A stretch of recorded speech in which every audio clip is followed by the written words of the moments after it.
नाही, त्यांच्या वाढदिवसाला आमच्या शुभेच्छा आहेत. ते बाळराजे आहेत महाराष्ट्राचे सध्या, आणि बाळराजांचा वाढदिवस हा राज्यभरात साजरा झाला. बरं का, राज्यभरात साजरा झाला. त्यांना शिवसेनेनंच खासदार केला आमच्या. त्यांना काही एकनाथ शिंदेनं खासदार नाही केलं, त्यांना उद्धव ठाकरेंनी खासदार केलं आहे. जेव्हा त्यांना प्रथम खासदार केलं तेव्हा त्यांची ओळखच नव्हती. ते हाडवैद्य होते असं म्हणतात. ते हाडवैद्य आहेत. मग त्या हाडवैद्याला आम्ही खासदार केलं उद्धवजींनी.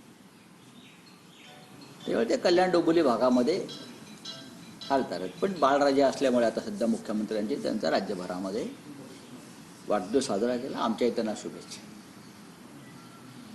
पण या राज्यातली गुंडगिरी का वाढते आहे त्याचं तू छायाचित्र.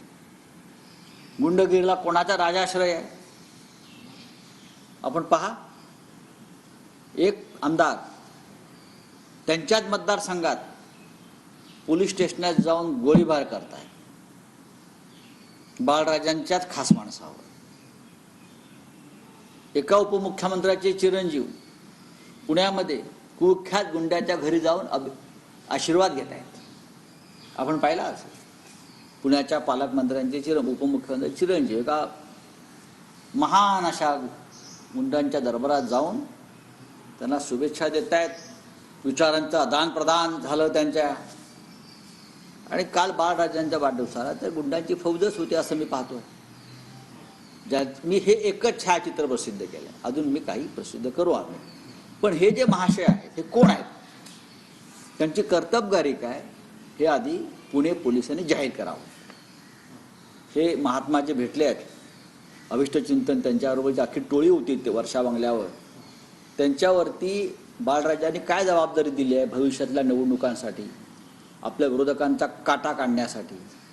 हे सगळे गुंड कोण गोळा करत आहे त्याच्यासाठी एका माजी पोलीस अधिकाऱ्याची नेमणूक केलेली आहे. या गुंडांचं संघटन बनवण्यासाठी. हे तुम्हाला मी आत्ता सांगतो, हे मागेही बोललो आहे. मुख्यमंत्री कार्यालयातून आणि वर्षा बंगल्यातून या गुंड टोळ्यांचं मॉनिटरिंग होत आहे. जेलमधून गुंडांना बाहेर काढलं जात आहे. जामिनावर बाहेर हा सामनात मी दिलेला आहे. चार्जशीटच दाखल करत नाहीत आणि त्यानुसार त्या गुंडांना, अनेक गुंडांना जामिनाचा मार्ग मोकळा केला जातो. ही सगळी यादी लवकरच प्रसिद्ध होईल. गृहमंत्री देवेंद्र फडणवीस यांना या राज्यामध्ये कायद्याचं राज्य यावं असं वाटत असेल, त्यांना कायद्याची चाड असेल तर गृहमंत्री म्हणून ते काम करतील. एकनाथ शिंदेच्या दहशतीखाली ते आहेत का हे त्यांनी स्पष्ट सांगावं. महाराष्ट्राला जो डाग लागतोय गुंडगिरीचा, जो कलंकित होतोय महाराष्ट्र, त्याच्यामध्ये तुम्ही योगदान देताय का ते त्यांनी सांगावं. हे काहीच नाही. अगदी भविष्यामध्ये तुम्ही पहा काय होणार आहे काय नाही. आत्ताच माझ्याकडे एका महाराष्ट्रातल्या खासदाराचा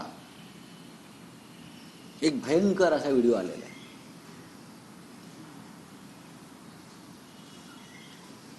शिंदे गटाचे ते खासदार आहेत, परदेशात गेले होते, सतत परदेशात जात असतात. का जातात हे सगळे खासदार हे आता हळूहळू बाहेर येत आहे. यांचा खर्च कोण करतोय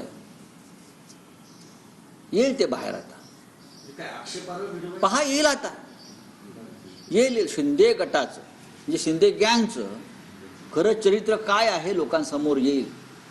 आणि एक दिवस गृहमंत्री नरेंद्र मोदी आणि अमित शहा जाहीर करतील, बाबा आमच्या यांच्याशी काय संबंध आहे, आमची चूक झाली. खासदार मुंबईतला आहे की येईल ना. आता वेट अँड वॉच.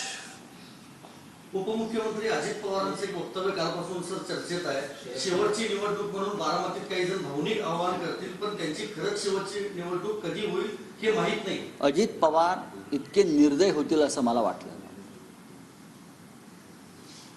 ज्या ताटामध्ये, ज्या माऊलीनं, ज्या साहेबांनी, पवार साहेबांनी आपल्याला खाऊ पिऊ घातलं, आपल्याला वाढवलं, आपल्याला ओळख दिली, आपल्याला प्रतिष्ठा दिली, बघा कोणी असेल, आणि तुम्ही त्यांच्याच संदर्भात अशी वक्तव्य करणं म्हणजे या नव्या कळपात गेल्यापासून आपण जे लांडग्यांच्या भूमिकेत गेलेले आहात. बरं का, मी वाघाच्या म्हणणारच नाही, वाघालाही काळीज असते.